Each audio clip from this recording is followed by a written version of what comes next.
हाँ भाई, तो वेस्ट वाटर इंजीनियरिंग के पिछले वीडियो में हमने ये देख लिया था कि किस तरीके से कौन कौन से माइक्रोब्स पाए जाते हैं वेस्ट वाटर में या नेचुरल वाटर स्ट्रीम्स में भी, और एक ऑक्सीजन डिमांड नाम का टर्म डिफाइन कर दिया था कि भाई ऑक्सीजन डिमांड क्या होती है ना।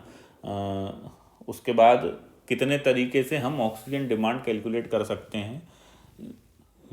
कई तरीके हैं, जिसमें से एक हमारा बीओडी का टेस्ट होता था, है ना। एक बायोकेमिकल ऑक्सीजन डिमांड है, कितने तरह की ऑक्सीजन डिमांड होती हैं, उनमें से एक बायोकेमिकल ऑक्सीजन डिमांड है कि बायोकेमिकल प्रोसेस के तहत ऑर्गेनिक्स के डिकम्पोजिशन में जितनी ऑक्सीजन लगती है उसे हम बायोकेमिकल ऑक्सीजन डिमांड कहते हैं, और ये निकालने के लिए हम बीओडी टेस्ट करते हैं, है ना। तो ये ऑक्सीजन डिमांड निकालने का एक बीओडी टेस्ट हमने पढ़ लिया था, बीओडी होती क्या है ये पढ़ लिया था, बीओडी के क्यों निकालना ज़रूरी है ये पढ़ लिया था, है ना। वहाँ हमने ये बात की थी कि बीओडी से ही हम पता लगाते हैं कि हमारी जो वेस्ट वाटर ट्रीटमेंट यूनिट्स हैं उनका साइज़ कितना होगा या उनकी एफिशिएंसी कितनी होगी, है ना। तो ये सब पिछले लेक्चर में डिस्कस हो गया है। और फिर फर्स्ट स्टेज बीओडी क्या होती है, सेकंड स्टेज बीओडी क्या होती है, बीओडी के बारे में कुछ डिटेल्स समझ ली थी, है ना। अब और एंड में उस वीडियो के ये भी बात की थी हमने कि इस बीओडी टेस्ट के या ये बीओडी निकालने का जो हमारा तरीका है इसके क्या ड्रॉबैक्स हैं। तो वो कुछ इस तरीके से थे, या डीमेरिट्स क्या हैं, ड्रॉबैक्स होने। तो ये है कि भाई ये 5 दिन लगते हैं इस टेस्ट को करने में, है ना। तो टाइम कंज्यूमिंग बड़ा है। अगर एक वेस्ट वाटर सैंपल मेरे पास है और उससे मुझे ऑक्सीजन डिमांड उसकी निकालनी है, और अगर मैं बीओडी टेस्ट को कर रहा हूँ तो मुझे 5 दिन लगेंगे, है ना। तो ये एक उसका ड्रॉबैक हुआ। और सेकेंडली हम ये कह सकते हैं कि वो सिर्फ कार्बोनेशियस बीओडी ही निकाल के देता है हमें, है ना, जो कि हमने बात कर ली थी।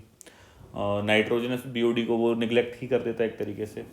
और तीसरी चीज़ ये हो सकती है कि अगर मान लेते हैं कि हमारे वेस्ट वाटर में कुछ ऐसे पॉइजनस वो हैं इम्प्योरिटीज़ जो माइक्रोब्स को मार दें, तो वहाँ हम बीओडी टेस्ट नहीं कर पाएंगे, है ना। आपके माइक्रोब्स को वो जो पॉइजनस मैटर है वो मार देगा, तो वो ऑक्सीडेशन ही नहीं कर पाएंगे।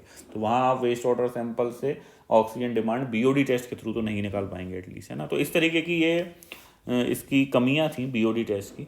लेकिन जो सबसे बड़ी कमी है, बाकी सबके तो सॉल्यूशन है ना, आप प्री ट्रीटमेंट करके जो पॉइजनस मैटर है उसको हटा दो तो फिर बीओडी टेस्ट कर सकते हो, है ना, या और भी बातें हो सकती हैं।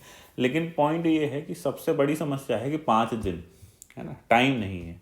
5 दिन तक अगर मुझे वेट करना पड़े सिर्फ ये पता लगाने के लिए कि इसकी ऑक्सीजन डिमांड कितनी है सैंपल की, तो वो सही नहीं है ना। अगर हम कम समय में कर सकते हैं तो सीधी सी बात है, हम कुछ ऐसा करने की कोशिश करना चाहेंगे जो ये 5 दिन के टाइम को रिड्यूस कर दे, है ना। तो उसके बारे में अब इस लेक्चर में बात करना शुरू करते हैं। और चूँकि बायोकेमिकल ऑक्सीजन डिमांड के टेस्ट जो है बीओडी टेस्ट, वो बीओडी निकालने का तरीका बताता है। उसके अलावा हम ऑक्सीजन डिमांड को निकालने के कौन कौन से तरीके और यूज़ कर सकते हैं, है ना, जो कि बीओडी टेस्ट से बेहतर है ना। सबकी कुछ कमियां हैं, सबके कुछ अच्छाइयाँ हैं, लेकिन कितने तरीके हैं हमारे पास ऑक्सीजन डिमांड निकालने के, उनकी हम बात करेंगे, है ना। तो बीओडी के बारे में अभी हमें और पढ़ना है ना। अभी हम सिर्फ ये बात कर रहे हैं कि ऑक्सीजन डिमांड क्या होती है, जो पिछले वीडियो में हो चुकी है। ऑक्सीजन डिमांड को कितने तरीके से हम निकाल सकते हैं, बस। और फिर उसमें से एक ऑक्सीजन डिमांड जो कि बायोकेमिकल ऑक्सीजन डिमांड है, जो सबसे इम्पॉर्टेंट है, क्यों, वो आगे आपको समझ में आ ही जाएगा, उसको फिर हम डिटेल में देखेंगे नेक्स्ट वीडियो में, है ना। तो बीओडी अभी ख़त्म नहीं हो गया है, जितना पिछले लेक्चर में पढ़ लिया उसके बाद भी उसमें कुछ चीज़ें पढ़नी है। कैसे उसका कर्व जाता है, कैसे उसको हम इक्वेशन निकालते हैं ऑक्सीजन कंजम्पशन की, और कैसे उसका एनालिटिकल अप्रोच है पूरा, और कैसे उसके न्यूमेरिकल सॉल्व होंगे बाद में, वो सब देखी जाएगी। अभी टॉपिक हमारा ये चल रहा है कि ऑक्सीजन डिमांड क्या होती है, कितने तरह से हम निकाल सकते हैं, जिसमें से बीओडी जो बायोकेमिकल ऑक्सीजन डिमांड का प्रोसेस है वो, और उसका टेस्ट हमने पढ़ लिया। अब उस टेस्ट में कुछ कमियां आ गई जो अभी मैंने डिस्कस की आपसे। उसमें जो सबसे बड़ी कमी है वो है कि टाइम कंज्यूमिंग है। तो अगला कोई तरीका ऑक्सीजन डिमांड निकालने का क्या हो सकता है, तो वो जो है वो ये है ना। यहाँ से हम बात शुरू करते हैं। अगली चीज़ जो हुई केमिकल ऑक्सीजन डिमांड, ठीक है। पहली थी बायोकेमिकल ऑक्सीजन डिमांड, है ना। उसके टेस्ट में लग रहा था भाई काफ़ी वक्त, तो हमने आई केमिकल ऑक्सीजन डिमांड नाम की एक नई टर्म आ गया। अब देखिए कि बायोकेमिकल ऑक्सीजन डिमांड उसका नाम क्यों था, ये अपन शुरू से जानते हैं, क्योंकि वो ऑक्सीडेशन एक बायोकेमिकल प्रोसेस के तहत हो रहा था, है ना, उसमें माइक्रोब्स इन्वॉल्व थे, और चूंकि वो नेचुरल प्रोसेस है माइक्रोब्स का, तो टाइम कंज्यूमिंग भी था। सीधी सी बात है ये तो।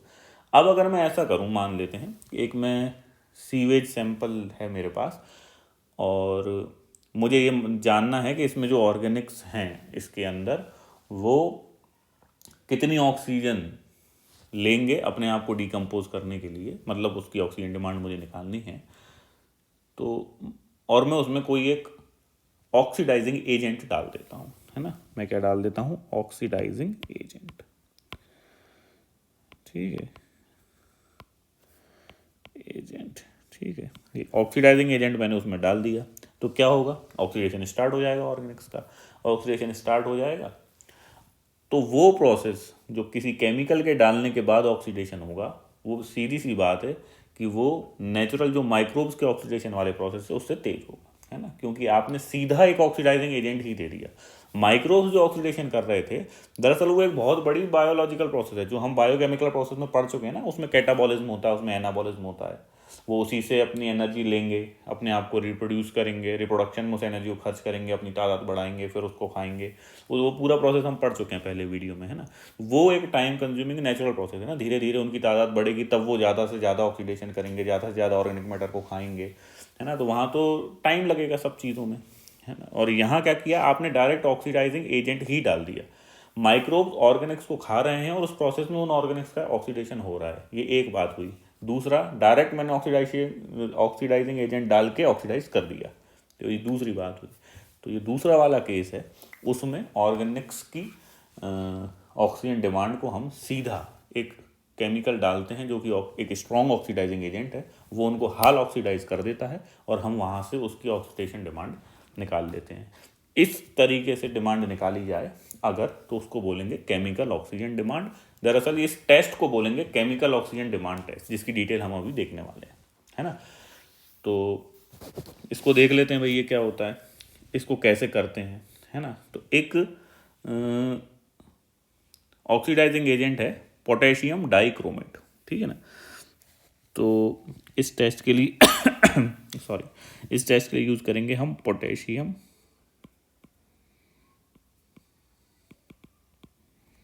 है ना, पोटेशियम डाइक्रोमेट। स्पेलिंग देख लेना, वो आगे पीछे हो जाती है, ठीक है।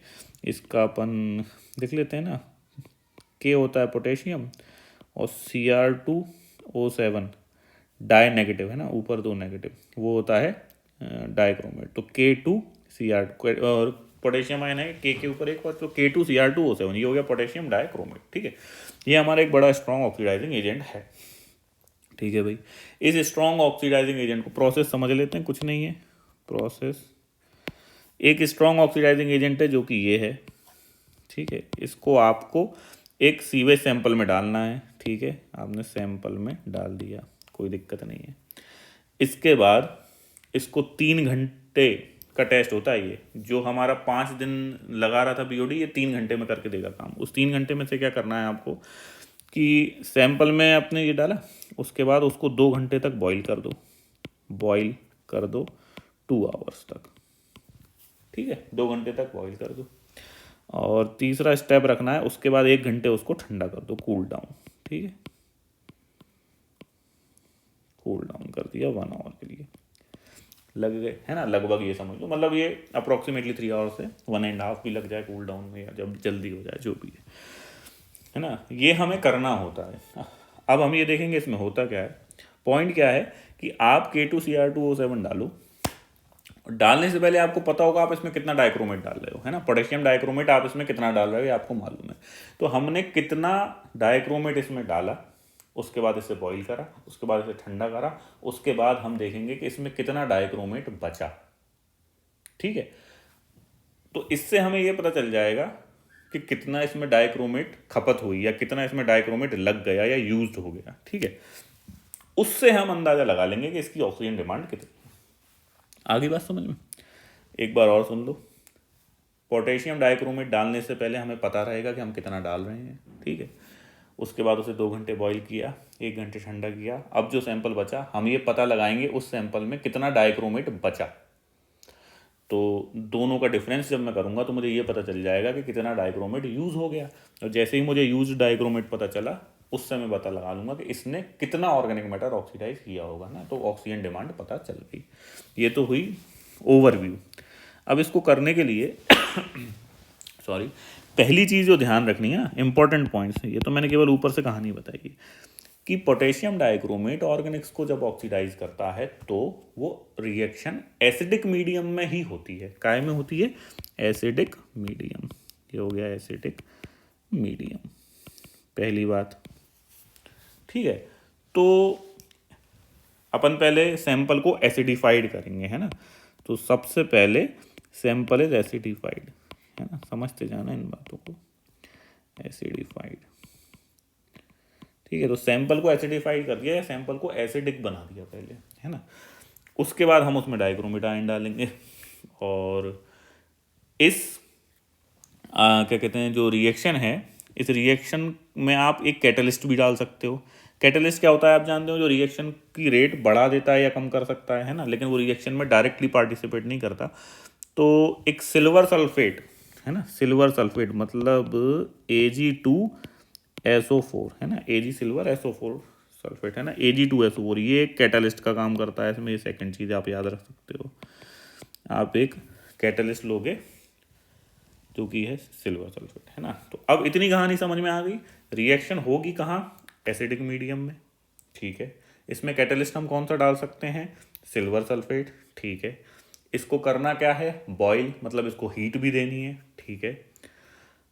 और ये ऑक्सीडाइज करेगा कौन? Chromate ion. ऑक्सीडाइज होगा कौन? ऑर्गेनिक्स। तो यहां से हम इसकी एक जनरल इक्वेशन निकाल सकते हैं ना। ये स्टाइकोमेट्रिकली करेक्ट इक्वेशन नहीं लिख रहा हूं मैं एक जनरल आपको समझाने के लिए बता रहा हूं कि किस तरीके से रिएक्शन काम करेगी, है ना। सब कुछ अभी हमें पता चल चुका है। तो किसी एक ऑर्गेनिक को लेते हैं, है ना। ऑर्गेनिक क्या होते हैं? जिनमें कार्बन हाइड्रोजन बॉन्ड्स होते हैं, जैसे कि C6H12O6, सबने सुना होगा, ग्लूकोज का फॉर्मूला है ना। तो मैं एक जनरल ऑर्गेनिक ले रहा हूँ, चूंकि मैं जनरल इक्वेशन लिखने वाला हूँ। अपन ने ऐसा कुछ लिया CXHYOZ, है ना। तो C6X की वैल्यू अगर 6, Y की वैल्यू 12 और O की Z की वैल्यू 6 रखूंगा तो ये ग्लूकोज बन जाएगा, है ना। मैंने एक जनरलाइज ले लिया, CXHYOZ ले लो या CAHBOC ले लो, कुछ भी ले लो आप, है ना। एक जनरल मैंने ले लिया, ये ऑर्गेनिक होगा, ठीक है। इसकी रिएक्शन होगी किससे? क्रोमेट आयन से, ठीक है, Cr2O7 -, प्लस इसमें मैं लिखूंगा H आयन। अब ये H आयन क्या है? ये H आयन है एसिड। समझे बात को कि सैंपल को हमने एसिडिफाई किया था, एसिडिफाइड किया था मतलब वो एसिडिक हो गया था। एसिडिक होने का मतलब क्या? उसमें H आयन्स हैं, है ना। जो H आयन डोनर है वही एसिड है, जानते हैं, बचपन से पढ़ते आ रहे हैं। तो H आयन बता रहा है कि भाई सैंपल एसिडिक हो गया, ठीक है। इसकी रिएक्शन हुई भाई, तो इसमें कैटलिस्ट डला।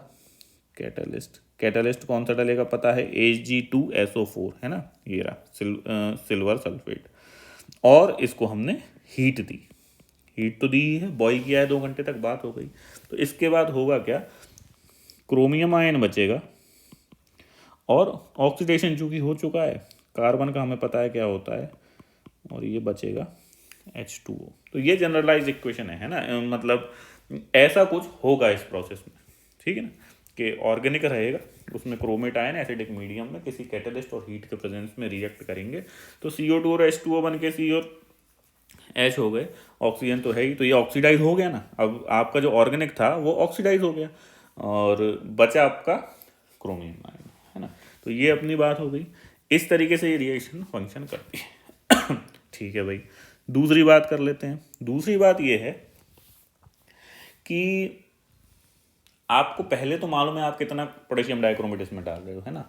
उसके बाद, है ना, उसके बाद जब हमारा ये पूरा 3 घंटे का प्रोसेस हो गया, अब आपको ये पता लगाना है कि इसमें कितना डाइक्रोमेट बचा। वो पता लगाने के लिए हम क्या करते हैं? वो पता लगाने के लिए हम प्रोसेस यूज़ करते हैं जो कि है टाइट्रेशन, है ना। आपको पता है 11th क्लास से पढ़ते आ रहे हो, कोई नई चीज़ नहीं है। टाइट्रेशन एक होती है प्रोसेस जिसमें हम कंसंट्रेशन पता लगा लेते हैं किसी सॉल्यूशन में, है ना। तो हमेशा टाइट्रेशन एक केमिकल का किसी और केमिकल की मदद से ही करते हैं, है ना। वो कलर होता है, फिनोल्फ्थालीन कलरलेस हो जाती है, या मिथाइल ऑरेंज, ये इंडिकेटर्स होते हैं जो एक पर्टिकुलर पॉइंट पे कलरलेस या कलर चेंज हो जाता है, तो उससे हम कंसंट्रेशन पता लगा लेते हैं। सबको मालूम है, उतना डिटेल में हमें नहीं जाना है। तो बहरहाल इस सैंपल को टाइट्रेट करके, मतलब टाइट्रेशन जब हम इसका करते हैं तो वो करते हैं हम फेरस अमोनियम सल्फेट से। किससे करते हैं? फेरस अमोनियम सल्फेट, ठीक है। ये वो है रिएजेंट जिससे हम टाइट्रेशन करेंगे सैंपल का, और हमें पता चल जाएगा कि उसमें कितना और क्रोमियम आयन बचा है, दोनों का डिफरेंस निकल जाएगा। टाइट्रेशन करके बाद वाला, शुरुआत का तो पता ही है डालने से पहले कंसंट्रेशन, तो उससे हम पता लगा लेंगे कि कितना वो खपत हुआ, जिससे पता चल जाता है इनडायरेक्टली कि ऑक्सीजन डिमांड कितनी है ना। ये हमारी सीओडी की बात हुई, ठीक है। बहुत डिटेल में एक एक पॉइंट सीओडी का क्यों नहीं पढ़ना वो भी मैं अभी बताऊंगा, वो हमें बीओडी का ही बस पढ़ना है। ये केवल टेस्ट हैं क्योंकि, है ना, ये कोई नया कौन, ऑक्सीजन डिमांड तो ऑक्सीजन डिमांड ही है।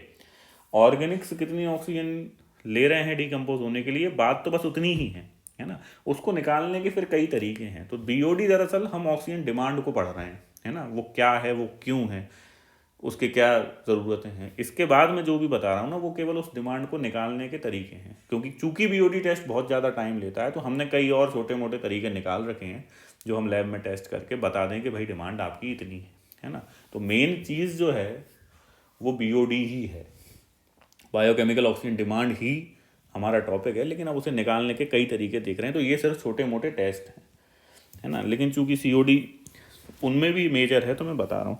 और फेरस अमोनियम सल्फेट का क्या होता है भाई, अपना फॉर्मूला इसका बनेगा आपका अमोनियम ना, ये NH4 होल ट्वाइस और FeSO4, और इसका एक्वा सॉल्यूशन दरअसल होता है .6H2। हाँ, ये एक्वा सॉल्यूशन हो गया इसका, ठीक है ना। तो ये फेरस अमोनियम सल्फेट आपका हो गया 6H2 या H2O6 लिख लो ब्रैकेट में, वो जैसे भी उसका है। FeSO4 होल ट्वाइस, हाँ ये FeSO4 होल ट्वाइस बनेगा ये ना, NH4 होल ट्वाइस FeSO, हाँ ठीक है ना, .6H2O लिख लो।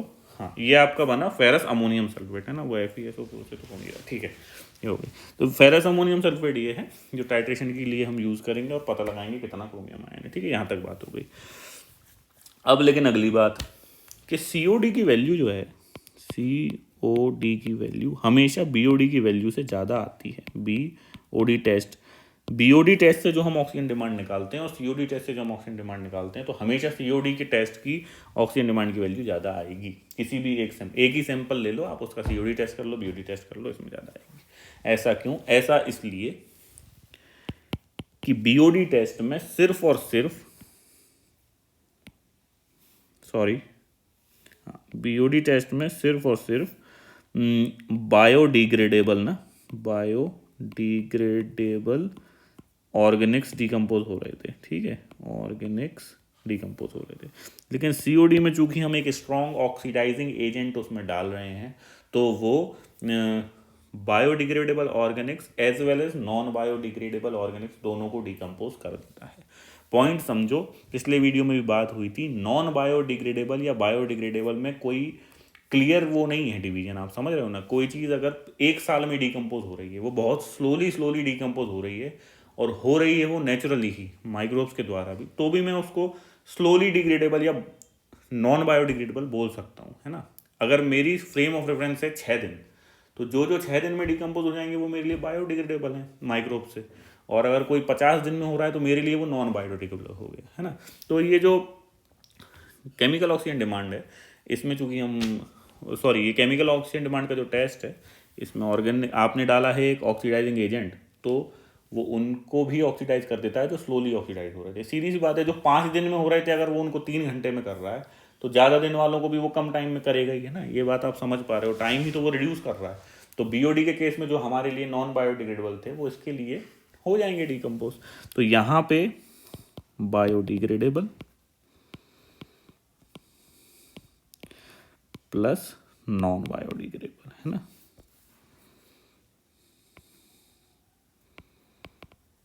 ठीक है, तो ये हमेशा वैल्यू ज़्यादा आ जाएगी। हाँ, अब अगली बात, तो ठीक है, मतलब है ना, आपको सीओडी समझ आ गया तो आप ये भी समझ गए कि भाई मैं तो हर बार सीओडी टेस्ट कर लूँ। लेकिन अब सीओडी का रिजल्ट तो बीओडी से अलग आ गया, है ना। अब समस्या क्या है इसमें? इसमें समस्या ये है कि हम बीओडी के हिसाब से अपने ट्रीटमेंट यूनिट्स का साइज डिसाइड करने वाले थे, अभी तक तो यही पढ़ रहे थे, है ना। और चूंकि वो 5 दिन में टेस्ट करके देता है रिजल्ट, तो भाई कुछ और तरीका निकालते हैं। ठीक है, कुछ और तरीका क्या निकला? सीओडी। लेकिन सीओडी की वैल्यू तो बीओडी से ज़्यादा आएगी हर बार। क्यों आएगी वो बात हो चुकी। चूंकि सीओडी की वैल्यू हर बार ज़्यादा आएगी, तो आप बीओडी को पैरामीटर मान के जो कैलकुलेशंस करने वाले थे, एफिशिएंसी निकालने वाले थे या साइज ऑफ ट्रीटमेंट यूनिट्स निकालने वाले थे, वो अब अलग निकलेंगे, क्योंकि आपका रिजल्ट ही अलग आया। ऑक्सीजन डिमांड पहले कुछ और आ रही थी, अब ऑक्सीजन डिमांड ज़्यादा आ रही है। ज़्यादा आ रही है तो आपके रिजल्ट बदलेंगे। तो क्या करें? तो करना क्या है, बात तो ये पहले ही हो गई कि सारी ट्रीटमेंट यूनिट्स के चाहे साइज हो या आपकी एफिशिएंसी हो, हम बीओडी के बेसिस पे ही निकालेंगे। ये तो एक तरीका है केवल उसको जल्दी कैलकुलेट करने का। लेकिन चूंकि ये अलग कैलकुलेट कर रहा है, तो इस समस्या का समाधान ऐसे हो सकता है, अगर मैं कुछ ऐसी इक्वेशन बना लूँ, समझना आप बात को, कि अगर मैं कोई ऐसी इक्वेशन बना लूँ कि मैं सीओडी कैलकुलेट करूँ, उसमें किसी फैक्टर का मल्टीप्लाई करूँ या कुछ भी उसमें पुट करूँ, वैल्यू डिवाइड या मल्टीप्लाई करके, और वो मुझे बीओडी दे दे। आप समझ रहे हो बात को? मैं क्या बोल रहा हूँ, सीओडी ज़्यादा है, मान लेते हैं मैं एक फैक्टर बना लिया, कुछ मैंने एक्सपेरिमेंट करके अपनी थ्योरी लगा के, कि अगर आप सीओडी को 0.86 से डिवाइड कर दोगे तो आप मल्टीप्लाई कर दोगे तो आपको बीओडी मिल जाएगी। मान लेते हैं कांस्टेंट निकाल दिया मैंने, है ना, इनटू सीओडी कर दूं अगर मैं, तो जो वैल्यू आएगी वो मुझे बीओडी दे देगा, है ना। और हमें चाहिए क्या? बीओडी, क्योंकि बीओडी के बेसिस पे ही हम सारे कैलकुलेशन करने वाले हैं, हमारे आगे के जो हम बात कर चुके हैं कई बार अभी तक। तो बात समझ में आई? हमें चाहिए तो बीओडी ही, लेकिन चूंकि 5 दिन लग रहे थे तो हमने उसका एक छोटा टेस्ट निकाला। उस छोटे टेस्ट से जो ऑक्सीजन डिमांड निकल के आई, चूंकि वो ओरिजिनल से थोड़ी ज़्यादा है, क्योंकि वहाँ एक और समस्या हो गई कि वो नॉन बायोडिग्रेडेबल को भी नाप दे रहा है, तो क्या करेंगे, निकालें हम सीओडी, लेकिन काश हमें कोई ऐसा फैक्टर मिल जाए जिससे मल्टीप्लाई करके मुझे बीओडी मिल जाए। तो होगा क्या, टाइम तो मेरा 3 घंटे ही लगा, लेकिन मुझे मिल गई बीओडी, और उसी के बेसिस पे मैंने आगे की कैलकुलेशन कर ली। आ गई बात समझ में? तो अब ये भी बड़ी छोटी सी बात है यार, उसमें क्या है, हम बीओडी निकाल लेंगे, सीओडी निकाल लेंगे, और दोनों के बीच का एक रिलेशन तो मिल ही जाएगा। लेकिन नहीं, समस्या ये हुई, ऐसा कोई भी जनरल कांस्टेंट नहीं है जो मैं हर बार लगा दूं सीओडी में और मुझे बीओडी दे दे, है ना। एक डिफाइंड रिलेशनशिप इन दोनों के बीच में एग्जिस्ट नहीं करती। ये हो गई समस्या एक, उसका कोई समाधान नहीं हुआ। तो अब क्या करें? अब चूंकि इसका कोई डिफाइंड कांस्टेंट नहीं मिल रहा हमको, तो हम क्या करेंगे, इनका कोई रिलेशनशिप ऐसा नहीं है जो तुरंत मिल जाए। लेकिन एक अच्छी बात, तो हम पहले इस पे बात कर लेते हैं, ऐसा क्यों हो रहा है? ऐसा इसलिए हो रहा है क्योंकि जो सीवेज सैंपल है वो कभी सेम नहीं होगा दो अलग अलग जगह का, अगर मैं बात करूं तो खास तौर पे, क्योंकि हर जगह कंसंट्रेशन ऑफ वेस्ट अलग हो सकता है, फॉर एग्जांपल, या हर सेम टाइप ऑफ सिटी का कंसंट्रेशन ऑफ वेस्ट अलग हो सकता है। जैसे कि अगर कोई बहुत ही ज़्यादा इंडस्ट्रियल सीवेज आ रहा है किसी ट्रीटमेंट प्लांट में, तो वहाँ पे रिफैक्टरी ऑर्गेनिक्स या पॉइजनस ऑर्गेनिक्स या फिर नॉन बायोडिग्रेडेबल, देखो इंडस्ट्रियल वेस्ट में नॉन बायोडिग्रेडेबल ऑर्गेनिक्स ज़्यादा होते हैं आमतौर पे, है ना, डोमेस्टिक वेस्ट से। और अगर किसी सीवेज में इंडस्ट्रियल वेस्ट की तादाद बहुत ज़्यादा है, तो वहाँ पे नॉन बायोडिग्रेडेबल ऑर्गेनिक्स की तादाद भी बहुत ज़्यादा होगी। उनके केस में सीओडी की वैल्यू बीओडी से बहुत ज़्यादा आएगी। ठीक है, मान लेते हैं 1.5 गुना ज़्यादा आ गई। अगर बीओडी 100 है तो सीओडी आया आपका 150, है ना, या सीओडी आया आपका 250, 100 आया तो 250 आ गया मान लेते हैं, या 300 आ गया मान लेते हैं, है ना, ऐसा हुआ। और अगर मैं किसी सिंपल केवल नॉन इंडस्ट्रियल एरिया है जहाँ पे नाम को भी इंडस्ट्रीज नहीं है, केवल डोमेस्टिक सीवेज ही आ रहा है, वहाँ पे सीओडी की वैल्यू आई मान लेते हैं 100, अगर बीओडी है तो सीओडी आया 125। समझ रहे हो बात को? तो इससे क्या हुआ कि सीओडी और बीओडी फ्लक्चुएटिंग चीज़ है, इनका जो रिलेशनशिप अगर आपको निकालना है वो फ्लक्चुएट होगा, है ना, क्योंकि हर सिचुएशन में सीवेज अलग है, सीवेज अलग है तो सैंपल अलग है। लेकिन अच्छी बात ये है, मतलब अब क्या करें, अगर हम सोचना है तो अच्छी बात हमें ये भी निकल के आएगी कि एक पर्टिकुलर सीवेज ट्रीटमेंट प्लांट के लिए जो आने वाला सीवेज है पर डे जो आ रहा है वो मोर और लेस सेम ही आएगा, है ना। जैसे अगर मैं सिर्फ किसी एक पर्टिकुलर सिटी की बात करूं, उससे निकल के आने वाला जो सीवेज है वहाँ पे डिमांड सेम है, वहाँ पे इंडस्ट्रीज सेम है, तो वहाँ से आने वाला जो डोमेस्टिक और सीवेज है उसका कंसंट्रेशन ऑलमोस्ट मोर और लेस सेम ही रहेगा। हाँ, तो ये बात अच्छी हो गई क्या कि हर पर्टिकुलर सीवेज ट्रीटमेंट प्लांट के लिए हम बीओडी और सीओडी के बीच का रिलेशन एक निकाल सकते हैं, जो कि यूनिवर्सल नहीं है, हर जगह लग रहा है नहीं है, और इस पर्टिकुलर प्लांट के लिए भी लॉन्ग टर्म के लिए कांस्टेंट नहीं रहेगा, है ना। हो सकता है 3 साल बाद सिचुएशन चेंज हो जाए, ये भी हो सकता है ना। इंडस्ट्री कुछ नई एकदम से इंडस्ट्रीज बढ़ गई 10 साल में, है ना, या पॉपुलेशन फ्लक्चुएट हो गई एकदम से किसी पर्टिकुलर रीजन की वजह से, तो वो चीज़ें फिर भी बदल सकती हैं। लेकिन एक ट्रीटमेंट प्लांट के लिए कुछ समय के लिए ही सही, चलो मान लेते हैं, हम बीओडी और सीओडी का रिलेशन निकाल सकते हैं। तो बस यहाँ हमारी सारी समस्याओं का समाधान मिल गया हमको। पहली चीज़, हम एक ट्रीटमेंट प्लांट उठाएंगे, उसके लिए बीओडी सीओडी निकाल के उनके बीच का रिलेशन निकाल लेंगे, एक बार कहानी ख़त्म हो गई। अब हमें ऑक्सीजन डिमांड निकालनी है, तो उसका केवल हमें बीओडी निकाला, मल्टीप्लाई करा, और सीओडी निकालेंगे तो पता चल जाएगा, है ना। तो इस तरीके से ये कहानी है कुछ समय या जब तक के लिए भी। तो ये इन दोनों के बीच का जो आएगा ना, केमिकल ऑक्सीजन डिमांड और बायोकेमिकल ऑक्सीजन डिमांड के बीच का जो रेशो है वो 1.25 से 2.5 तक वेरी करता है जनरली, है ना। सबका अगर मैं जनरली बताऊँ 1.25 भी हो सकता है या 2, हमेशा सीओडी बीओडी से ज़्यादा तो होगा ही, तो 1.25 या 2.5 हो सकता है ना। तो हम एक प्लांट के लिए जनरली जानते हैं कि यहाँ ये रेशो है, तो उसके हिसाब से हम एफिशिएंसी वगैरह, देखो साइज़ तो एक बार डिफाइन हो गए, बन गया प्लांट, लेकिन बाद में चेंज करना चाह रहे हैं, या एफिशिएंसी तो हमें हमेशा नापते रहनी पड़ेगी हमारी यूनिट्स की। मतलब आप ये सोचोगे कि अब एक बार नाप लिया बीओडी और सब कुछ पता चल गया, हमने साइज़ नाप लिया, लेकिन हमें क्या करना होता है कि एफिशिएंसी तो कैलकुलेट करती रहनी होती है ना, कि जो यूनिट है वो आज कर रही है वो कल कितना करेगी, तो आपको करना तो है ही ना। बीओडी कैलकुलेशन तो करते ही रहोगे आप, एंटर किया इतने बीओडी से, निकला इतने बीओडी का, तो हर बार अपन 5-5 दिन नहीं लगा के सीओडी लगाएंगे। उस प्लांट का पर्टिकुलर का हमें वो रिलेशनशिप पता होगा सीओडी बीओडी का, वहाँ से हम सीओडी निकाल के बीओडी पता कर लेंगे। तो चूँकि हमें बीओडी चेक करती रहनी होती है, तो सीओडी की मदद से वो चीज़ होती रहेगी, है ना। तो ये कहानी यहाँ सीओडी की ख़त्म हुई, है ना। तो अब इतनी पूरी कहानी से हम एक चीज़ समझ गए होंगे अब तक। देखिए, जब मैं पढ़ता था तो मेरे लिए सीओडी और बीओडी की डेफिनेशंस क्लियर नहीं थी, क्योंकि दोनों ऑर्गेनिक्स के डिकम्पोजिशन की बात कर रहे थे, है ना। तो बाद में जब ध्यान से पढ़ा बुक लेके, तो ये बात पता चली कि भाई बीओडी भी एक बायोकेमिकल ऑक्सीजन डिमांड है, जो कि डिकम्पोजिशन ऑफ ऑर्गेनिक्स में जितनी ऑक्सीजन लगेगी उसी को बताता है।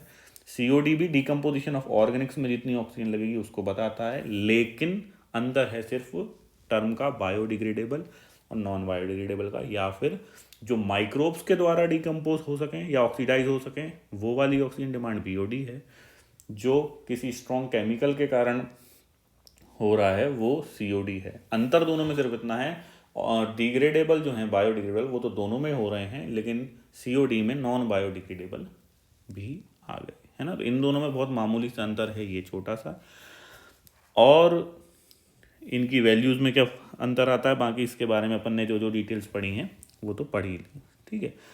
इनकी क्लियर कोई कोरिलेशन नहीं है, लेकिन जो हमें मिली वो हमें मिली गई। कंट्रोल और ऑपरेशन के लिए इनका एक रेशो है ट्रीटमेंट प्लांट्स में, यूनिट्स में जो यूज़ कर सकते हैं हम, ये बात आ गई है सामने, ठीक है। अब सीओडी टेस्ट स्पेशली कहाँ पे रहेगा फ़ायदेमंद, वो भी मैंने आपको बता दिया था। कहीं इंडस्ट्रियल वेस्ट ज़्यादा है और टॉक्सिक वेस्ट ज़्यादा है, तो सीधी सी बात है बीओडी टेस्ट से आप नहीं पता लगा सकते कभी भी ऑक्सीजन डिमांड, क्योंकि वो माइक्रोब्स को मार देंगे जो टॉक्सिन से, तो वहाँ सीओडी ही लगाना पड़ेगा जिससे हम बीओडी निकाल लेंगे।